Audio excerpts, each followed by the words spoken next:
અમદાવાદના પાલડી, દાણીલીમડા, નારોલ, સરખેજ સહિતના વિસ્તારમાં ધોધમાર વરસાદ નોંધાયો છે। ખાસ કરીને પૂર્વ વિસ્તારમાં ધોધમાર વરસાદ નોંધાયો, જેના કારણે પાણી ભરાઈ જવાની સમસ્યાઓ પણ સામે આવી રહી છે અને લોકો હાલાકી ભોગવી રહ્યા છે। એવું લાગે કે પાણીની અંદર ગાડી પણ બંધ થઈ શકે છે, એટલે જે નાની ગાડી હોય એ અંદર ના લાવે તો સારું। અને અહીંયા ગાડી દર વર્ષે આ પ્રોબ્લેમ રહી છે। કોઈને રજૂઆત કરી છે અહીંયા? રજૂઆત તો હવે આપણે મ્યુનિસિપાલિટી તંત્ર છે, બરાબર, એમનો બી અહીંયા રોજનો રાહદારીનો રસ્તો છે, એ ખુદ જાણે છે કે અહીંયા કેવી પરિસ્થિતિ થાય છે। વરસાદમાં પાણી બહુ ભરાય છે અહીંયા, બરાબર, અને અહીંયા ટ્રાફિકની પણ સમસ્યા બહુ છે। સામાન્ય વરસાદ થાય તો પણ અહીંયા પાણી ભરાઈ જાય છે અને અહીંયા પાણીનો કોઈ નિકાલ કરવામાં આવતો નથી। તંત્ર સામે એક જ માંગ છે કે ભાઈ રોડ સુધારો અને પાણીનો આ રસ્તો કરો। અમદાવાદમાં શનિવારે મોડી સાંજ બાદ મેઘરાજાની ધમાકેદાર એન્ટ્રી જોવા મળી છે અને લગભગ આખી રાત ધોધમાર વરસાદ વરસ્યો હતો। પરિણામે અનેક એવા વિસ્તારો હતા કે જ્યાં પાણી ભરાવાની સમસ્યા જોવા મળી હતી। આપ જે દ્રશ્ય જોઈ રહ્યા છો તે અમદાવાદના જે સરસપુર વિસ્તારના આ દ્રશ્યો છે, જ્યાં આપ જોઈ શકો છો કયા પ્રકારની પરિસ્થિતિ સર્જાઈ છે। જે પ્રમાણે વરસાદ વરસ્યો હતો તેને કારણે અહીં રીચણ સુધીના પાણી ભરાઈ ચૂક્યા છે અને વાહન ચાલકો છે તેઓએ આ પાણીમાંથી પસાર થવાની ફરજ પડી છે। જોકે મહત્ત્વની બાબત તો એ છે કે આ જે વિસ્તાર છે અહીં જ્યારે પણ વરસાદ વરસે ત્યારે આ જ પ્રકારની પરિસ્થિતિ જોવા મળતી હોય છે।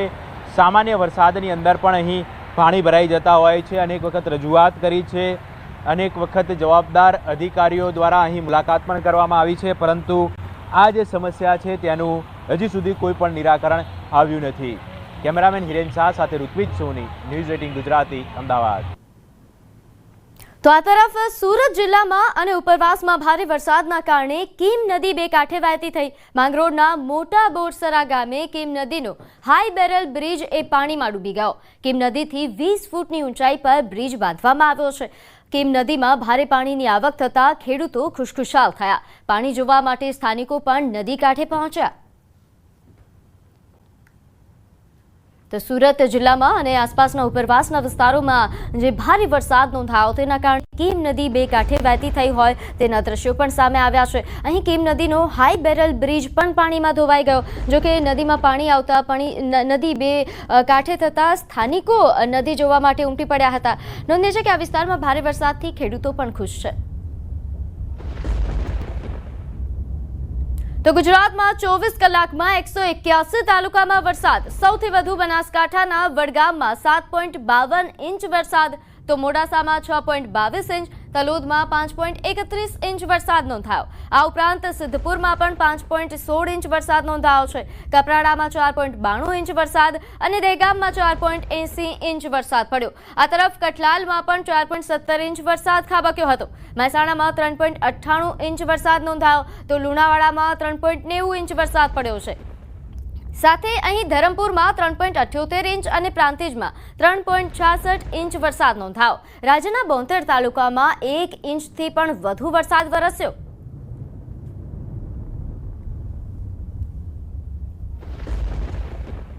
તો બનાસકાંઠામાં મેઘરાજાએ ભૂક્કા બોલાવ્યા। સૌથી વધુ બનાસકાંઠાના વડગામમાં 7.52 ઇંચ વરસાદ, 8 ઇંચની આસપાસ વરસાદ નોંધાયો। વડગામના છાપી સહિતના ગામોમાં પણ ભારે વરસાદ થયો છે। છાપી ગામના તળાવમાં વરસાદી પાણી ભરાયા। નેશનલ હાઈવે પાસે પાણી ભરાતા વાહન ચાલકો પરેશાન થયા।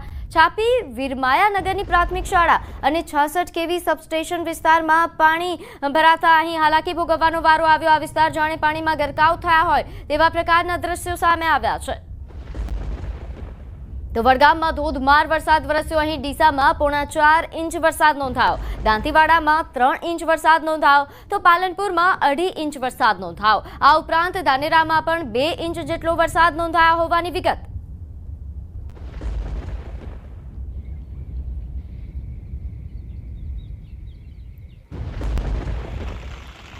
બનાસકાંઠાના ધાનેરામાં ધોધમાર વરસાદ પડ્યો, જેના કારણે નેશનલ હાઈવે 168 પર પાણી ભરાઈ ગયા। 2.5 ઇંચ વરસાદમાં જ હાઈવે પાણીમાં ગરકાવ થયો। હાઈવે પર પાણી ભરાતા વાહન ચાલકો અટવાયા હતા, જેના દ્રશ્યો પણ સામે આવ્યા છે। હાઈવે પર પાણી ભરાતા મોટાભાગના વાહન ચાલકોને હાલાકી ભોગવવાનો વારો આવ્યો। નાના વાહનો તો અહીં પાણીમાં અટવાઈ પણ ગયા હતા।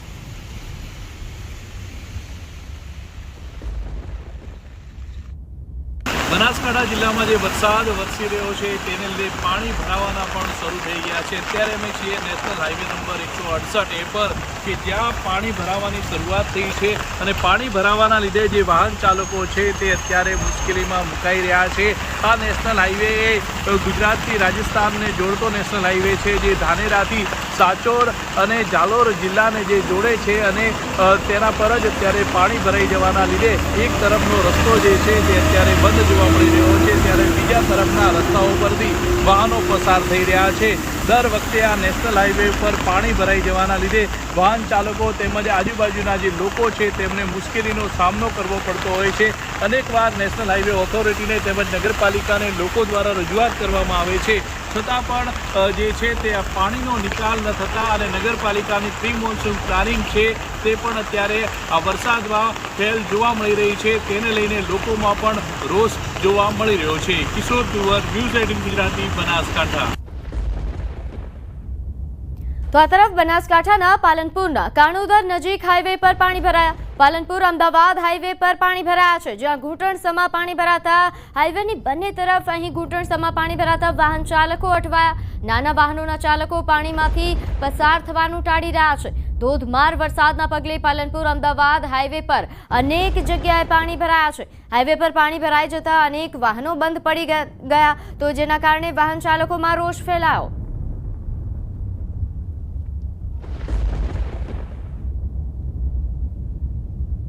તો બનાસકાંઠામાં મેઘરાજાએ ભૂક્કા બોલાવ્યા। ધાનેરાની રેલ નદીમાં ફરી નવા નીરની આવક થઈ। ચાલુ વર્ષે છઠ્ઠી વાર સૂકી ભટ્ટ એવી રેલ નદીમાં પાણીની આવક નોંધાઈ છે। રૂણી ગામ પાસે આવ્યા છે નવા નીર। ઉપરવાસમાં વરસાદના કારણે રેલ નદી એ જીવંત થઈ। રેલ નદીમાં વારંવાર પાણી આવતા જગતનો તાત પણ ખુશ થયો। નદીના નીરથી પાણીના તળ પણ ઉપર આવવાની આશા છે।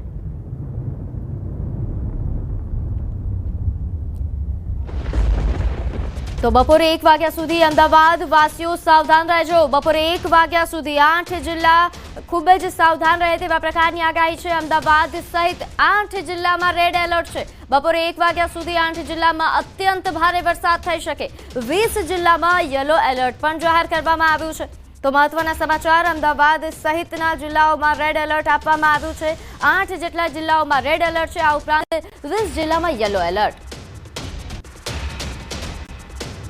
ખાસ બનાસકાંઠા જિલ્લા પ્રશાસને આગામી 3 કલાક ભારે વરસાદને લઈને લોકોને સતર્ક રહેવા અપીલ કરી છે। જિલ્લામાં રેડ એલર્ટના પગલે બિનજરૂરી ઘરથી બહાર ન નીકળવા માટે જિલ્લાવાસીઓને અનુરોધ કરાયો। સાવચેતી રાખી અને જરૂર પડે તો કંટ્રોલ રૂમનો તાત્કાલિક સંપર્ક કરવા જિલ્લા પ્રશાસનની અપીલ છે।